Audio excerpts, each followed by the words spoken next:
Here are some of the items on the Democratic wish list over which they choose to block this legislation last night. Tax credits for solar energy and wind energy. Provisions to force employers to give special new treatment to big labor. And listen to this, new emission standards for the airlines.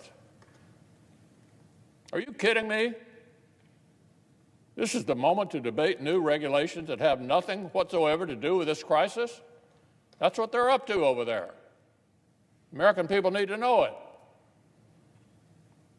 Democrats won't let us fund hospitals or save small businesses unless they get to dust off the Green New Deal.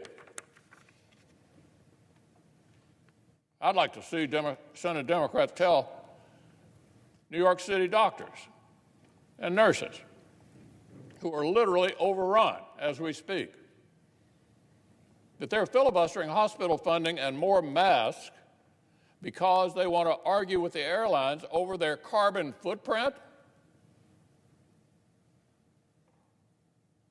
I'd like to see Senate Democrats tell small business employees in their states who are literally being laid off every day that they're filibustering relief that will keep people on the payroll because Democrat special interest friends want to squeeze employers while they're vulnerable. Squeeze these employers while they're vulnerable. I'd like to see Senate Democrats tell all American seniors who've seen their hard-earned retirement savings literally melt away as the markets track toward their worst month since 1931,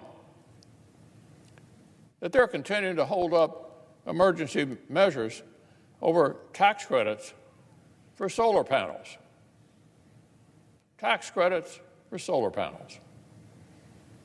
Even with the Federal Reserve announcing even further extraordinary steps today, the markets are tanking once again, as I said, because this body can't get its act together. And the only reason it can't get its act together is right over here on the other side of the aisle.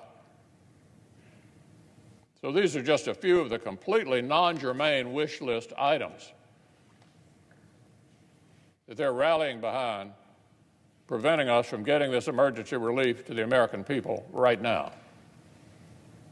11th hour demands that Democrats have decided are more important than Americans' paychecks and the personal safety of doctors and nurses. So remember what one of Speaker Pelosi's top lieutenants in the House said just a few days ago, and this is a direct quote: "This is a tremendous opportunity to restrict things to fit our vision." To fit our vision. That was the Democratic whip in the House, just laying it out there. Reminds me of the definition of Washington gaffe, when a politician in Washington tells you what he really means. And we heard something similar here on the Senate floor last night, just last night. Here was one of our Democratic colleagues, quote, "How many times are we going to get a shot at a $1 trillion plus program?" Right here on the floor last night. I don't know how many trillion plus packages we're going to have. In other words, let's don't waste this opportunity to take full advantage and get our whole wish list done. They ought to be embarrassed, Mr. President.